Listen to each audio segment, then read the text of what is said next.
You're listening to episode 82, Taraneh's Story, a son with cleft palate. Hello, my friends. I'm so happy you're here today. I am so honored to introduce you to Taraneh today. She and I were able to connect over social media. She's a part of an organization called Piper and Enza.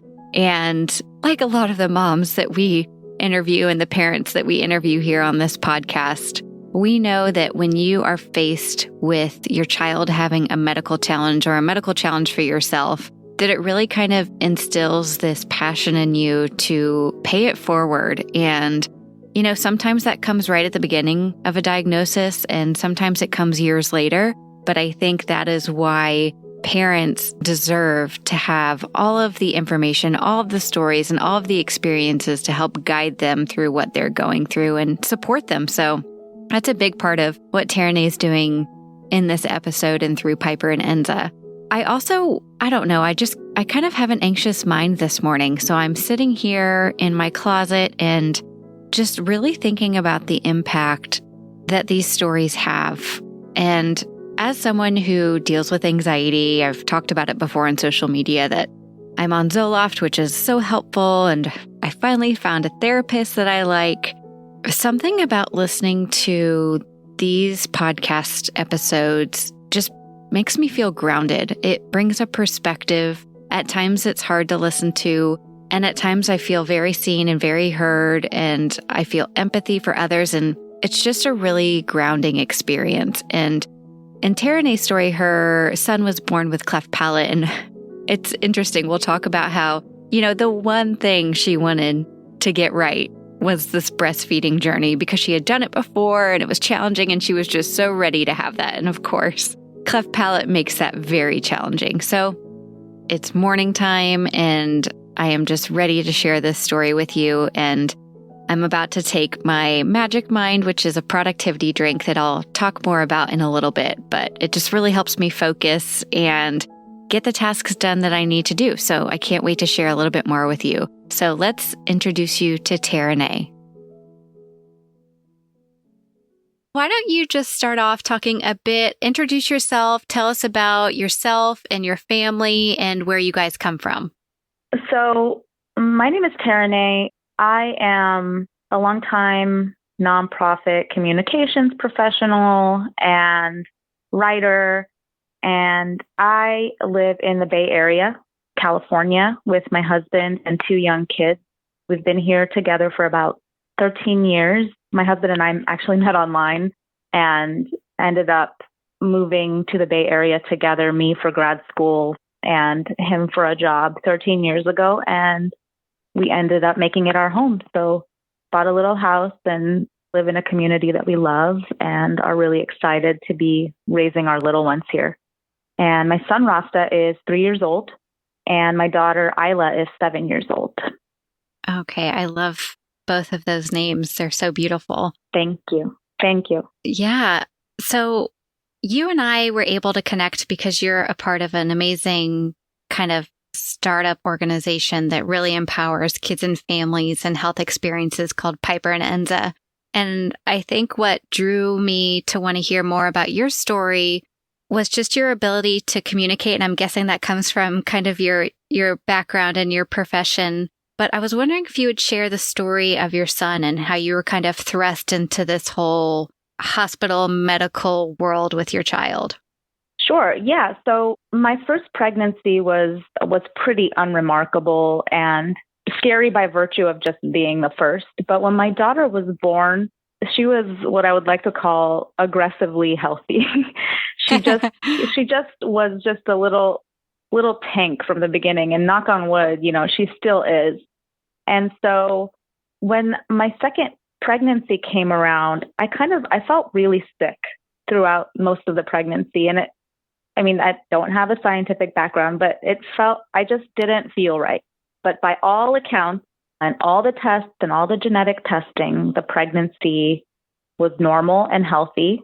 There were no indications that anything was wrong. And I knew that having a second kid would be tough just because parenthood is hard and right.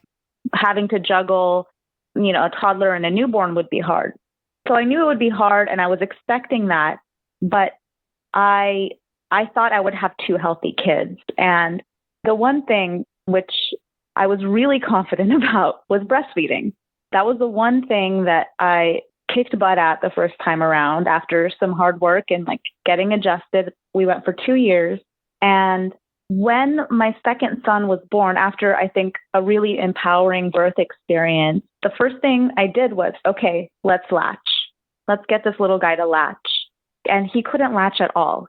He couldn't latch. And I was just caught up in the overwhelm and happiness that my son was here. And I was super excited that I didn't think much of it. I just thought, oh, he's tired and let's get him examined. And maybe when things are quieter, I can get him to latch. And so the midwife took him to examine him. And the first thing she said was, oh, this is odd. He has a little ridge in his mouth. And that kind of raised an alarm, but I don't think she was supposed to give me a diagnosis. And we had just spent the last 17 hours together, so I felt very connected with her. And so, again, I still, all indications were that things were normal. Mm-hmm. And then we got moved from the labor and delivery room to sort of our room that we would be in, our recovery room. And a pediatrician came in and sort of calmly examined him. And I think that sort of they already knew what the potential diagnosis was, but it had to be confirmed. And so she let us know that she would have to take him to the NICU and said, don't be alarmed, but he's a little bit hypoxic. He's a little short on oxygen. He's definitely got a cleft palate. And what I also think that he has is Pierre Robin Sequence. So Pierre Robin Sequence it's like a series of conditions that cleft palate it's characterized by a few different things. Cleft palate is one of them. And then the other signs of it are a small lower jaw and a tongue that's placed back much further than it should be. And so that combination of things can make it hard to breathe, hard to feed, can also make it a lot more likely that the child can choke. And there is a huge range in severity of this. And what my son Rasta had presented was pretty mild. So that was a lot of information all at once. And before I even had a chance to process it, he was gone, and my husband and I were just staring at each other like, wait, what just happened? As a child life specialist who has worked with hundreds of children and families over the past decade, I know that no two children are the same. That means I need access to tools that can easily adapt to whatever situation I'm in. SmileMakers has thousands of unique items that help me navigate every scenario. Whether I'm looking for stickers and prizes for goodie bags for my patients or even my own kids, or I'm in child life specialist mode, working clinically to help a child cope with a medical procedure. I'm happy to support SmileMakers because they are a company who prioritizes the mental and emotional well-being of children by offering smiles on every page. Head to smilemakers.com when you're looking for a tool, toy, or prize to help a child smile. Use code ONCALL20 for 20% off your order of smile-making stickers, toys, patient supplies, and more. So were you at a birthing center when this happened, or were you in a hospital with a midwife? I was in a hospital with a midwife, and actually it was a Kaiser hospital, Kaiser, Northern California. And actually I delivered at a different hospital than I had with my daughter because the one near me, which I live in Oakland, is a teaching hospital, and that's great and everything. But the one about 15 miles away had a well-established midwifery center. Got it. In the hospital. So I was really excited to be able to deliver there for my second time. So it was a full hospital and, with a NICU department and everything.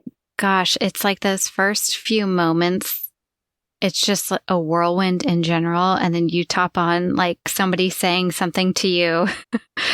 Right. And so in a different language is probably what it feels like. What? Right. Because when I had heard the term cleft palate before, I think a lot of people, when they hear cleft palate, they think cleft lip, actually.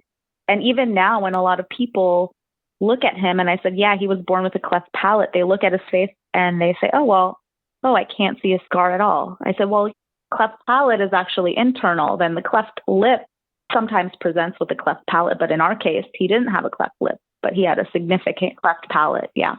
So I really didn't even know what it was. Right. Take us from there. You obviously had to recover. How fast were you able to get to the NICU, or did you send your husband first? What happened? So that night, I was really in shock. And so the first person who went to be with him, an hour or so later when they had him all settled, was my husband. They brought me, and this is, as soon as you get a cleft palate diagnosis, they bring you a hospital grade pump so that you can try and get the colostrum out and get it to the baby. And so I just kind of went into this mode of get him the nutrients. And also I didn't know what he would look like. I didn't know what he would be connected to and what, if I could process it. I needed to get a preview through my husband of like, go let me know what it's like. I need you to prep me. Yes. So I started trying to pump, and my husband went in to check on him. And then, a couple of hours later, like maybe at 3 a.m. or something like that, I went in, but not before I pumped some colostrum, and they put it in these 2 little syringes. And I accidentally knocked one over and started crying really loudly. Oh. And like 3 nurses ran in and immediately I guess this is something that probably happens to them at least like once or twice a day, because they saw that I had spilled my milk and was crying. So it was a really just... Oh, that is so heartbreaking. A hot mess express for sure. And my whole family was waiting to hear, like they were waiting to get the text messages of an update, and I couldn't bring myself to get in touch with them. My family's really tight knit, and until the next day, because I literally just was in shock.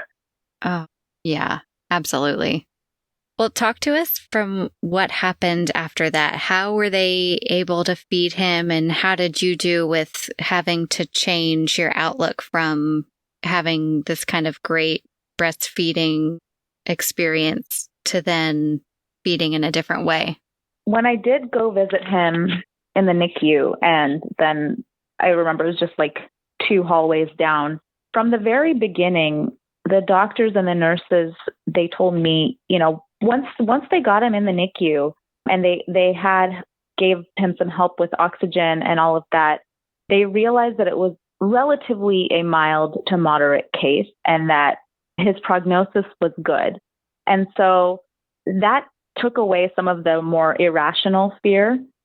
And one of the main reasons, in addition to just making sure that he was all okay and they were covering all their bases, one of the reasons they kept us in the hospital so long, and that they keep cleft palate families in the hospital for so long, is that their feeding is different. They drink out of a different kind of bottle that has like a special vent in it. You have to boost the milk with extra calories from literally day one, because feeding is an issue and getting calories into their belly is an issue from the beginning. So while a week in the NICU feels like a lot, it was a very educational experience for us.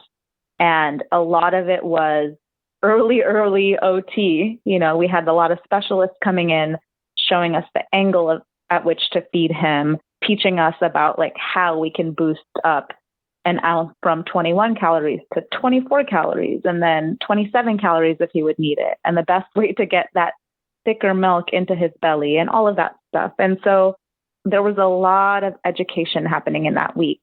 But also, I think at the beginning, even the first couple of months, I was still determined to make breastfeeding work, like direct breastfeeding. And so I was still holding out a lot of hope that once we got home and once we got a little stronger, that maybe I could make it work.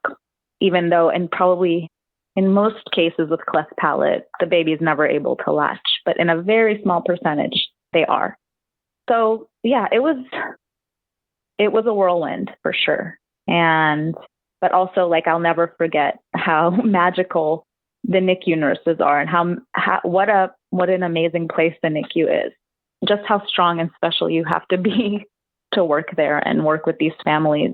And again, being there gave me a lot of perspective, because there were a lot of babies in there that were a lot sicker than my baby. There were just so many emotions that when I think back on it, it was a very significant experience, and it was hard, but it definitely set us up for what was to come when we left the hospital. Yeah. So take us from there. What happened when you left?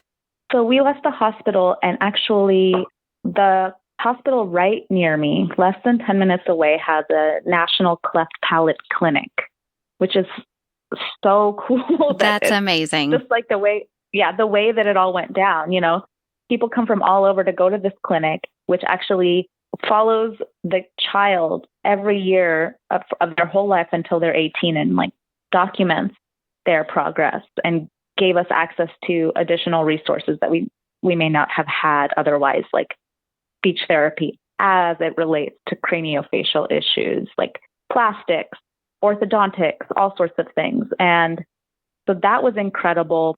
We came home with a heart monitor and pulse oximeter, hospital grade, that he had to wear for the first few months because his oxygen situation could change at any moment. We had to sleep him on his stomach. They tell you never to sleep a newborn on your stomach. But if you have a baby with cleft and Pierre Robin, they actually have to sleep on their stomach for safety. And then as an additional layer of safety, they have to wear this oxygen and heart monitor for the first few months. The first few months were really, really hard. Getting any milk in him was so hard. Pumping enough milk was really hard. And I was trying to find a formula that would work.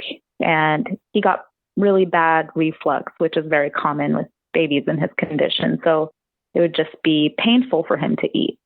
And from the beginning, they told us, in order to have surgery, he has to be 20 pounds.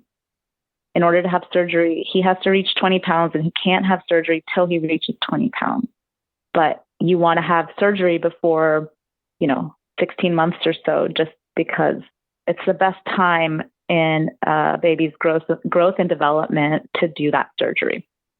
It seems so hard. You're told to get as many calories in your baby as possible, but it's almost impossible to feed them, and you're not sleeping and so then it's hard to produce milk, and it's like the perfect storm of this challenge. Perfect storm. It was a perfect storm. And he was not getting enough calories because he couldn't take them in. So he would just sleep.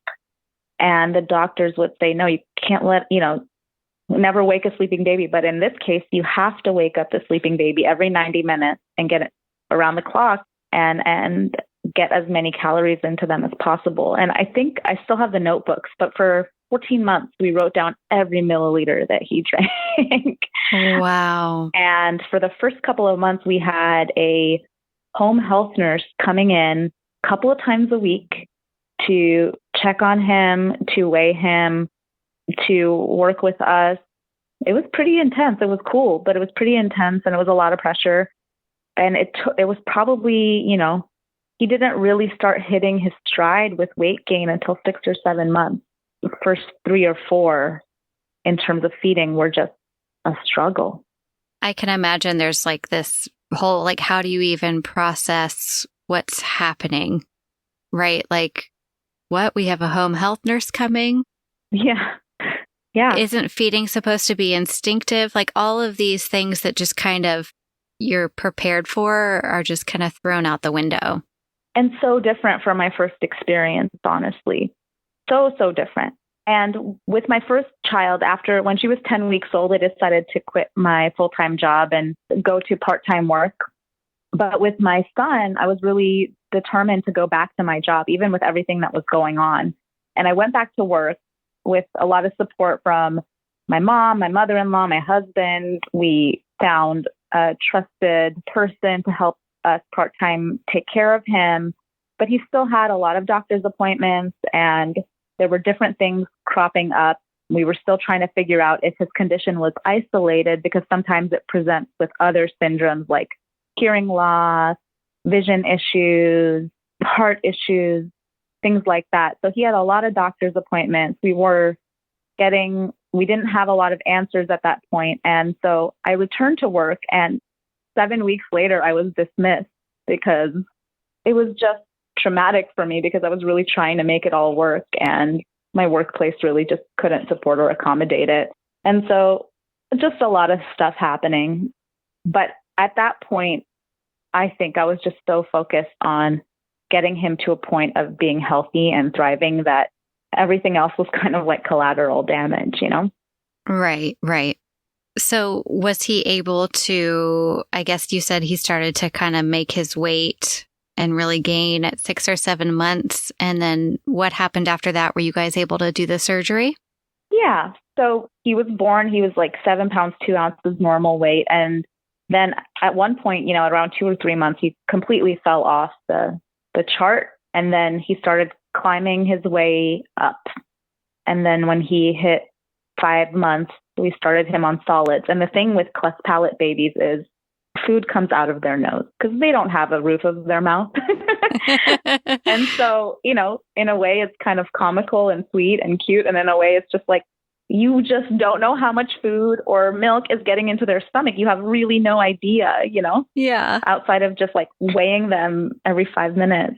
And so the way that our focus shifted as we were getting closer to the surgery, which was in June 2019, so about 2 years ago now, was continuing to build on his weight to make those 20 pounds, but also avoiding him getting sick, because when kids get sick, they lose a little weight. And also if they get sick and they have any respiratory issues that are lingering, then they can't do the surgery either. So then that became the new thing to freak out about was don't get sick. Sure.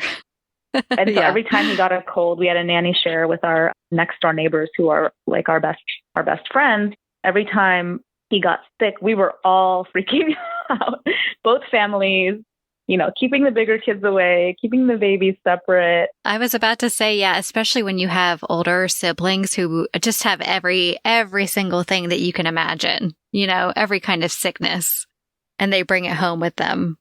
Yeah. Oh my gosh. Yes. And you know, you want big sister and next door neighbor to be able to hug and kiss the babies. And then all of a sudden, like, don't touch them and go wash your hands and don't kiss them and all of that stuff. Oh, if only you had known there were a pandemic coming. Seriously. I think about, as parents, I think we all think about the types of things that were okay 2 years ago to do with a newborn baby or an infant, or the things that we may be allowed. At least right. Speaking for myself, you know, same. And compared to now, the baby's born during the pandemic. And if any of us had babies born or nieces and nephews born, we didn't really like holding your nephew or your niece becomes an issue. But so yeah, we did have a few colds and things that were really stressful. And on the day of the surgery or the day before the surgery, he weighed in at something like 19.2 pounds.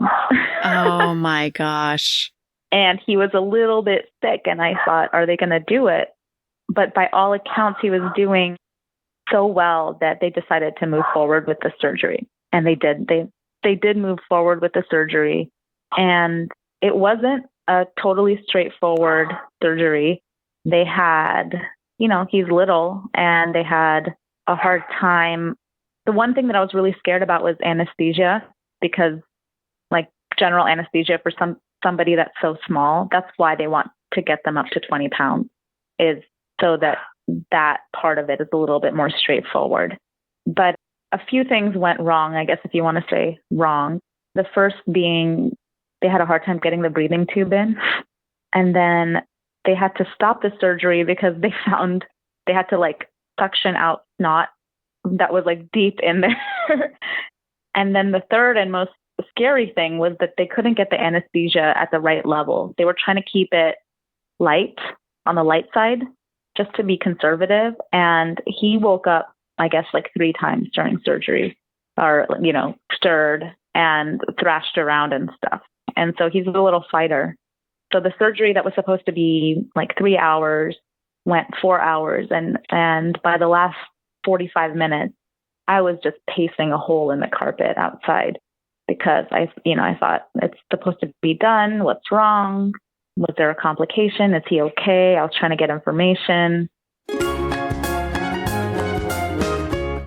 So a little bit earlier in the podcast at the beginning, I told you about this productivity drink that I've been trying called Magic Mind. If you've been a part of this community for a while, you know that I heavily rely on caffeine to function. I'm at the hospital. I'm working on Child Life on Call. I'm a mom of 2 young kids. I'm a wife. Just like all of you guys, I wear many, many hats. And the reason I got really interested in Magic Mind is because the creator, James Bashara, was diagnosed with a heart condition. And his doctor made him give up a lot of the daily caffeine intake. So he worked with a team of doctors and food scientists to develop Magic Mind. And it has benefits that do more than just actually keep you awake. It includes ingredients to help you stress less and think more clearly and stay on task. And I'm all about that. If I can have a supplement to my caffeine that makes me get things done in a more efficient way, that is what I'm after. So I'm glad I get to share with you guys 20% off if you go to their website, magicmind.co/childlifeoncall. You enter code childlifeoncall20 and you get 20% off your order. It's a small drink that takes about 2 seconds. It's pretty delicious. It's kind of got that healthy taste to it that you just feel like good stuff's going in your body. So Child Life on Call for 20% off. That's magicmind.co/childlifeoncall for 20% off your order. How do you wish it would have gone down in the waiting room? Are you somebody who would I want our updates, or text me anytime something big happens, or you guys just get back to me at the end? What would work best for you? I think more updates would have been helpful. I wasn't really given that choice. They said that they would update me as soon as they could, which I think that if I would have been able to have an update right at the mark of when it was supposed to be finished or halfway through, I think I would have done better with more frequent updates. Again, I wasn't given that choice. And at the least, I think if they could have come out when it was supposed to be over and said, everything's fine, it's just taking a little extra time, that would have been really helpful to me. I had, my mom, my husband, and 2 of my best friends with me, and one of them kept braiding my hair over and over in different styles to get me to stay put. She did the Anna and the Elsa, and the other friend, who's actually a doctor, brought a dozen donuts. So I don't even know. And I ate a whole bunch of them. Oh, that's a good friends right there. Really good friends. But I was a wreck. I mean, the month leading up to it, the week leading up to it, I was a wreck. And my husband, being however freaked out he was on the outside, he presented a very calm exterior, and I really appreciate him for that, and also my mom, because I can imagine that everything that I was exhibiting on the outside with the anxiety and all of that, they were feeling to some degree on the inside, but being steady for me was just amazing. And when the surgery was over and they called me in, he still doesn't really like doing things the way he's supposed to now at 3.5 almost. But again, they bring the parent in as the baby, the anesthesia, I'm not going to say the word correctly, is wearing off. But he woke up again before they were able to bring me in. Yeah. And so by the time I came in, the nurse was holding him and handed him to me, and his face was all scratched up because he had woken up a few times during surgery and was thrashing around, and with whatever was on his face or had kind of scratched his face up. So that was hard to see, but that was the beginning of the next chapter for him. And that was I guess I felt like that was the beginning of our life as a family of 4 being able to exist more normally, and without as much fear and uncertainty. What were some of the surprising or maybe unexpected moments of going through an experience like this with your child? Well, I think really truly understanding how resilient children can be, even when they seem so small and helpless. I think that there were so many moments where I felt like, oh man, what's going to happen with him? Like, what is he going to be okay? And seeing him smile through the pain or the discomfort, or, develop this hilarious little personality, even though he was like falling off the weight chart, but then he was still, 5 months old, cracking us up, already like developing a bond with his sister, just that resilience and that spirit, that children have through the most difficult of experiences never ceases to amaze me. And then by the same virtue, I think our own resilience, my husband and mine, even in moments where it felt so hard, we were just this team that was determined to help this baby thrive. And, whatever hardships and punches we were blown, we would just like process it and absorb it and just keep going. And so both of those things, I think, really, really stood out to me. And looking back at those times, I think like those times were really hard, but we came through it, and look at us now. And again, it continues to give me perspective on our baby. At the end of the day, he went through some hardship, but by all accounts, he was healthy. By all accounts, he, like the doctors would say, like overall, he's a healthy baby. And so it just makes me think of how hard it is for some families and what they go through when presented with more serious diagnoses. And it just gives me, I just have a lot of respect for families who go through any sort of struggles with their children's health at any point. How is he doing now? How, I guess as far as speech and all of that stuff that may be affected by a cleft palate? He's doing pretty well by all accounts, by most accounts, I guess. His speech was a little bit delayed, but he's catching up really quickly. So COVID kind of slowed everything down. So all of his therapies and the things that he was getting checked twice a year, vision, hearing, speech, all of the things that we were going to clinics for, it all kind of got put on hold for in-person, intervention for over a year. And so now we're just kind of getting back into it. And one thing that we discovered recently, which won't be confirmed for another year or so, is that the way he talks, the speech therapist is hearing a little bit of air between his mouth and his nose. And she thinks that there might be a small opening that has reopened in his palate, which it is relatively common because as bones grow and as like healing happens and development happens, like the repair may not kind of hold all the way. And if that's the case, if they confirm that that's the case, he may have to go in for a small repair when he is 5 or so. But if they determine that it's so small that it doesn't require surgery, that they might just kind of wait and see. And so his speech is going pretty well.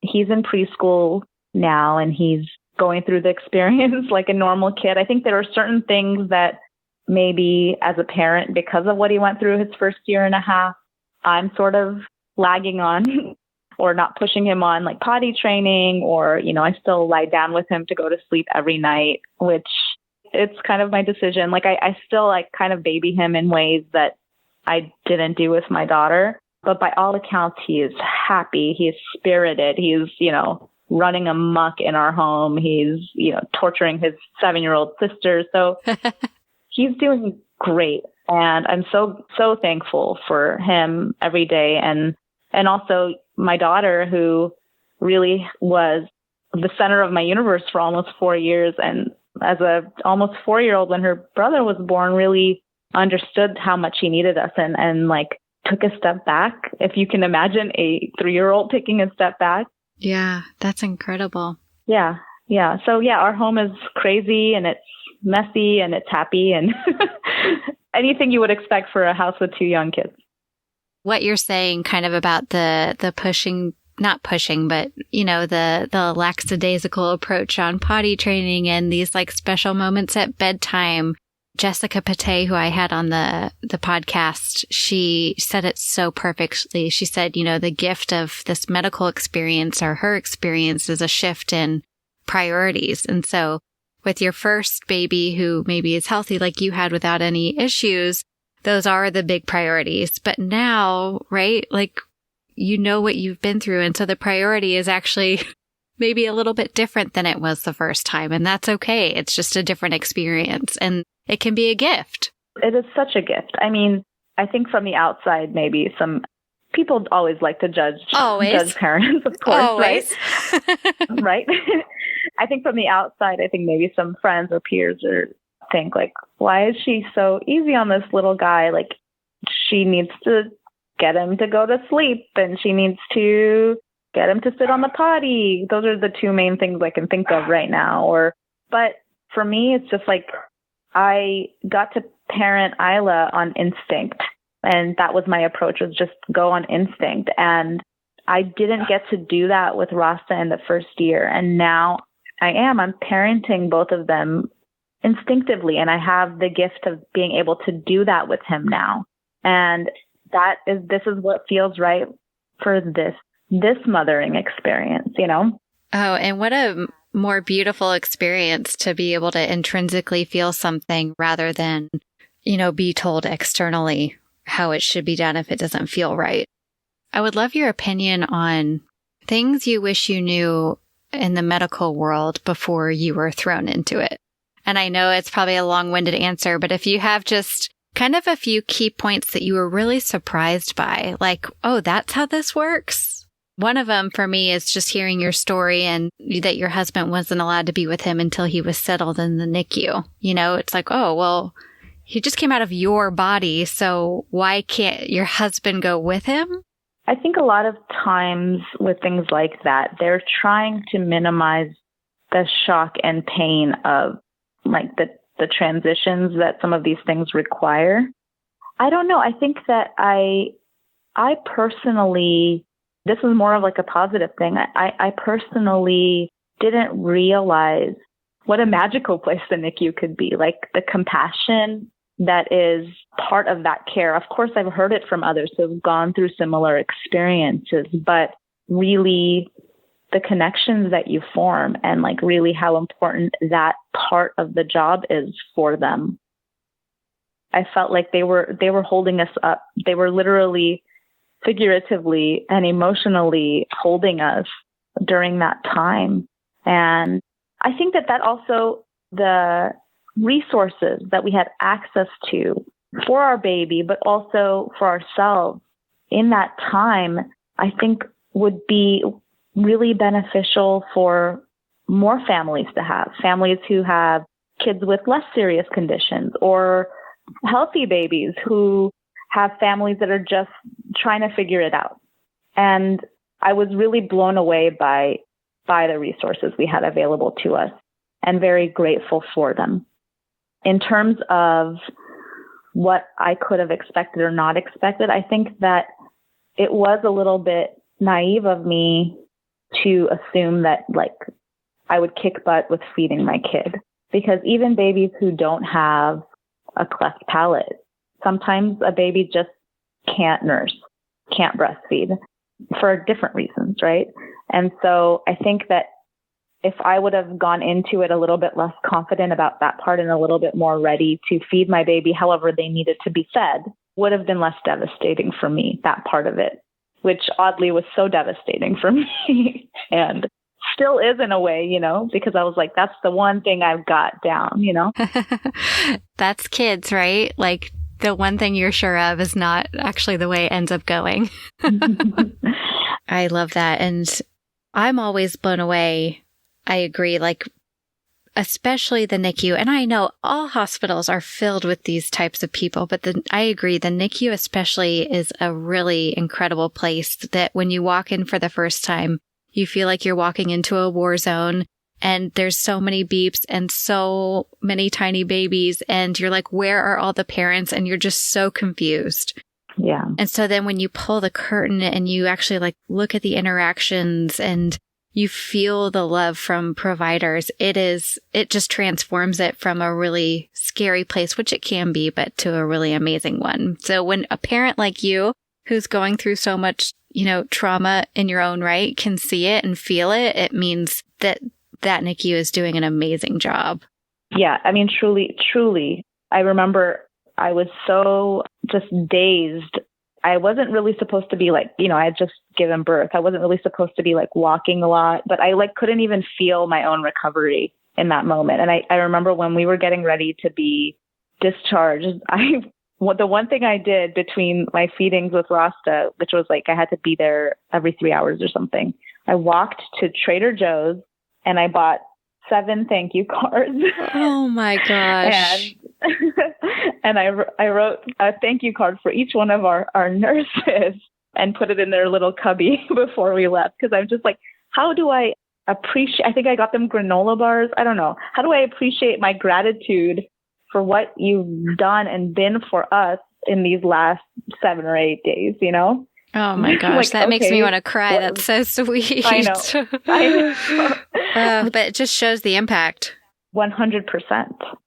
100%. And I think that I didn't, from a specific medical perspective to answer your question, I can't think of anything, but from the perspective of the impact it had on us to have their care and like the weight that it still holds 2 years later, that is something that really stayed with me. Wow. That's so profound. They're heroes. Well, talk to us a little bit about Piper and Enza, and if people want to follow along with you and what Piper and Enza is up to, how can they do that? So going through this experience, I've been on and off like an aspiring writer for a long time. And going through this experience with Rasta, one way that I sort of processed it was starting to write about it. So I started when Rasta was, I think, 3 or 4 months old. I started a motherhood blog called Mama June Chronicles, where I just wrote about my experiences as a mom, but as a special needs mom, and going through the experience of preparing for surgery with him and all the things, all the milestones. And I've been keeping that up for the last couple of years. And earlier this year, I connected with a woman who read my blog and who had an idea born out of the pandemic, where she was trying to explain what was going on to her kids in a way that they could understand and process and not be afraid of. And she read my blog and we connected, and her idea was Piper and Enza. And it is essentially a company that is working to support kids and families through the inevitable health and wellness experiences that they will face in their lives. So whether that's anything from literally getting a booster shot or a blood draw to having to go to the ER for a broken bone, or having to deal with a hospitalization or a more serious illness. Like I said, in my experience, having a baby with special needs, we had access to the resources, the OT and speech therapist, and then social worker for us. But most families, some with special needs kids and some who just have healthy kids, but still want their kids to be able to have a healthy outlook towards the experiences that they will face, their healthcare experiences. How great would it be to make these resources more available, more commonplace? And this was Rita's idea. So now I joined her to focus on building out the community, resourcing some experts who could dive into some of these topics. And we've been working together for 3 or 4 months. We're just starting out, but our plan is to do this, to build a company that can provide these resources and be a one-stop shop for families who are going through all sorts of things, to be able to have developmentally appropriate tools, resources, toys, children's books that could help them support their kids through these experiences. And I'm such a fan of your mission and just so excited to see what you guys create. And, as a child life specialist, I've known with my own children that a lot of the skills that we learn to put into practice in the medical setting are totally transferable to real world scenarios. And so I think that you guys are making this accessible is really great. And so I can't wait to see what comes next for Piper and Enza. Is it Piper and Enza on Instagram? Yes. So piperandenza.com is our website. We have a blog that we're growing out on there. And there's also a shop where we'll be selling. We have 2 books coming out, 2 children's books coming out soon. We're super excited about. And then also on Instagram at Piper and Enza.